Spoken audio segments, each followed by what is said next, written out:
In the name of God, the most merciful, the most benevolent.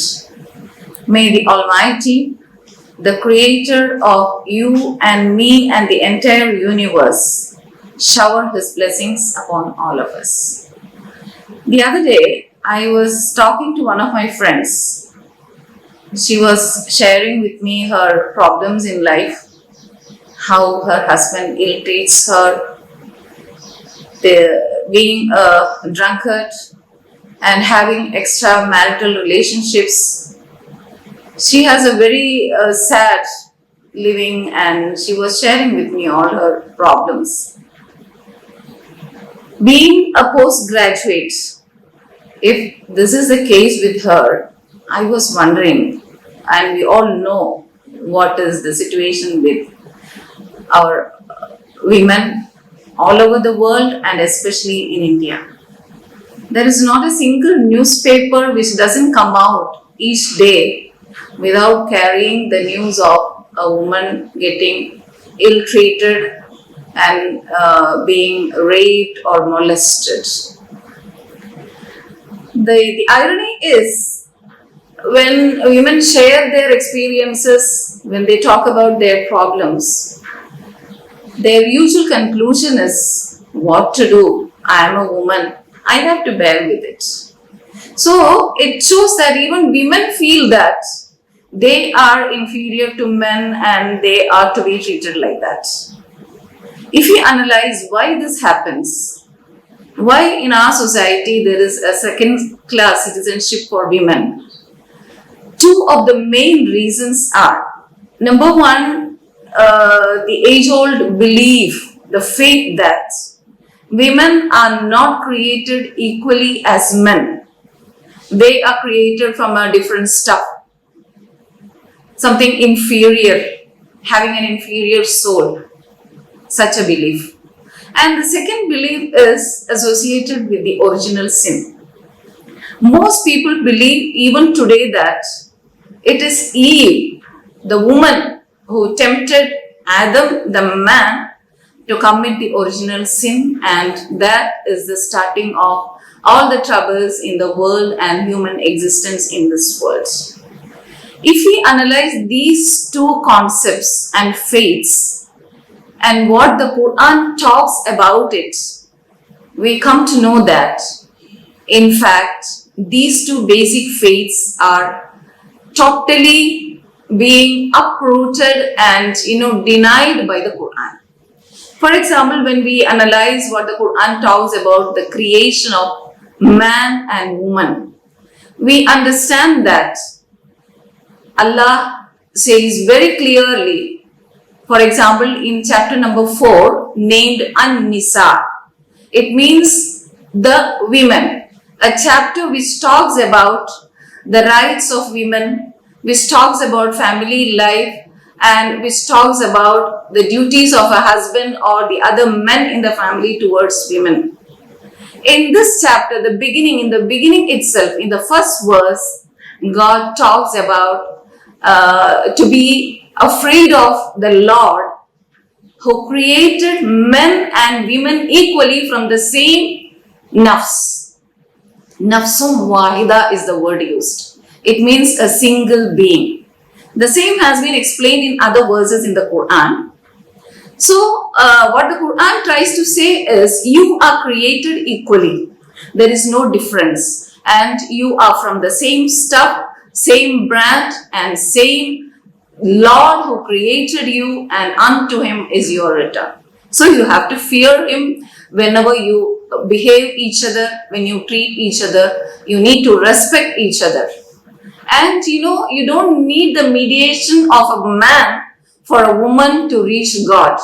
Whether you are a man or a woman, all your deeds are being accepted by your Lord, and you don't need a mediator as a priest or your husband or any other male member of the family to reach God and to get His nearness or to accept your prayers. And the second concept is that of the original sin. Many people believe that it is Eve who tempted Adam to commit the original sin, that is eating the forbidden apple. And we all know that all that is evil is associated with Eve, and the very word evil has its relation with Eve. It originates from that.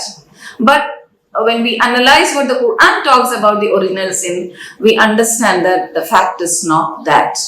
In 7 places, the Quran talks about the original sin, but not even in a single place God criticizes Eve for this original sin. In fact, in one place, in one verse, God criticizes Adam alone. And when we analyze these verses, we understand, we come to the conclusion that actually what happened was both of them, both Adam and Eve, were tempted by Shaitan to commit the sin, and immediately they realized their sin and they repented to God and they were being forgiven. That has nothing to do with their life in this world. And the concept that every child that is born into the world has to carry this original sin, and a tinge of this original sin is there in every human being. It is actually contrary to the concept of God as the most merciful and benevolent. It doesn't go with the logic of one person committing a sin and every other person has to bear with that sin or has to undergo the punishment for that sin.